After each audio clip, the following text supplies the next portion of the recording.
Hello everyone, my name is Sam, also known as the Critical Span, and welcome to your daily Bloodborne Remaster update, day 7/11 of 27th of June 2023. And obviously today there are no news on the Bloodborne Remaster, but you know what, it's been over 700 days of Bloodborne Remaster updates, and I think we've all sort of realized that this is never going to come out.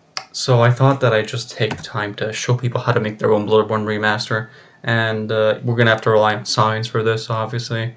If you have like a single fucking brain cell, you would know that the only way to make this work, right, would be through a particle accelerator, obviously.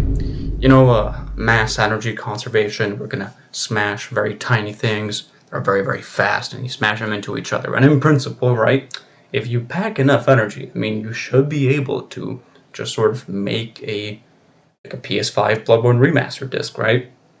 So, we're going to talk about that for a second. If we take our standard model of particle physics, all we really have to do is imagine that we have another interaction, the Bloodborne interaction, another fundamental force, and this is mediated by a new boson, which will be the Bloodborne On, which is essentially just a PS5 Bloodborne Remaster disc, where its mass would be the mass of a PS5 disc, and blah blah blah, all the usual stuff, right?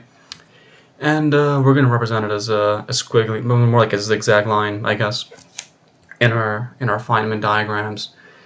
And so now let's consider for a second what sort of processes would actually lead to the creation of the Bloodborne On. And if we're talking about the LHC all the way at CERN, it is a proton-proton collider after all. So I feel like the obvious choice would be a parton-parton collision, right?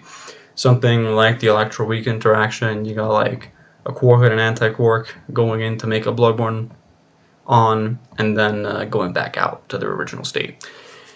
And, this sounds like a good idea at the beginning. Obviously, though, if you have, like, a little bit of brain power to think about this is obviously not viable, guys. I mean, the Bloodborne Remaster disc, it's a PS5 disc. It's pretty heavy compared to a Quark, which are, their masses are really small, and, also would require really high energies. We're sort of hindered here by the parton distribution functions, right? It's the fact that the energy carried by any of these quarks in an actual collision is pretty much probabilistic. So this, guys, it's a no-go, I'm sorry to say.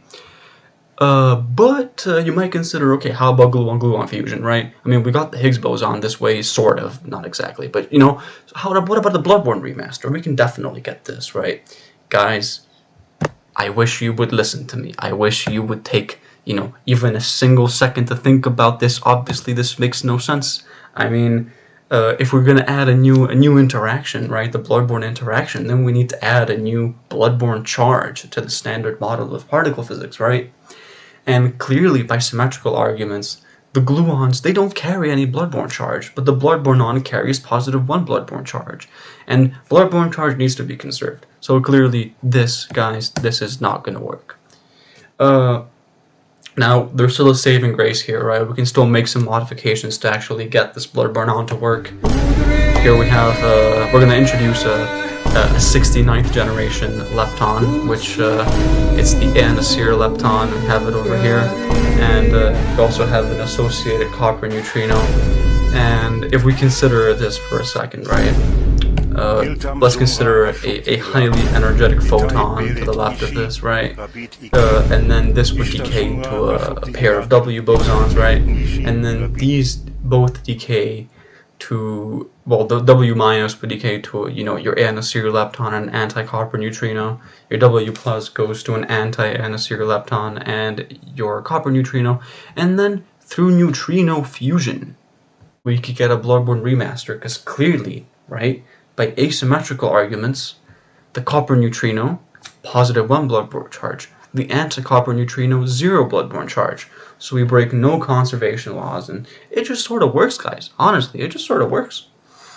Now, obviously, there is some complication here. I mean, to do something like this, right, we would need a very, very energetic photon. And the only feasible way to get this, obviously, is by collecting them from a type 2 supernova, right, an exploding star. So really what we'd have to do is we need to build our detector like around a collapsing star in space, which is sort of a logistical hindrance, but also like it's a Bloodborne remaster, so I feel like CERN will probably be willing to pour the necessary funds into this. This is sort of a pictorial representation of it. I mean, you can see here the star is exploding, right? And this is a detector in the background, and then there's a bunch of Bloodborne Remaster copies shooting out, and here we have a net with which we would hopefully catch all of these copies. And yeah, so I mean, I think there's like a good like 2% chance this would work. So you know, it's better odds than Sony ever actually putting one of these out. So yeah, that's really it. Hope you enjoyed, and yeah, obviously there are no Bloodborne remaster news today. Thank you very much.